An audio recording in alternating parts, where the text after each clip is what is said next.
do'stlar, bugun sizlar bilan 16 ga 40 metr joyga to'g'ri keladigan uy loyihasini birgalikda ko'rib chiqamiz. Loyihamiz ikkita qismdan iborat.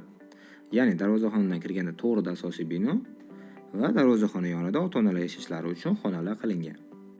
Darvozaxona yonidagi bino haqida to'xtaladigan bo'lsak, kirganimizda chap tarafda 2 ga 1.80 lik umumiy sanuzel, uni yonida 3.5 ga 4.60 lik yotoqxona, bu tarafda 4 ga 7 metrli mehmonxona va o'rtada 2.5 ga 5 metrli bolalar xonasi joylashadi. Hovli o'rtasida tapcham uchun ayvon ham qilingan. Asosiy binomizda o'rtada xollga kirish va ikki yonda oshxona va mehmonxona uchun eshiklar qoldirilgan. Bu ancha qulaylik beradi. Hovlimiz endi 4 metr bo'ladi. Chap tarafimizda 5.5 ga 4 metrli oshxona joylashadi. O'ng tarafda esa xuddi shu o'lchamdagi mehmonxona. Hovli oxirida 3 ta xona joylashadi.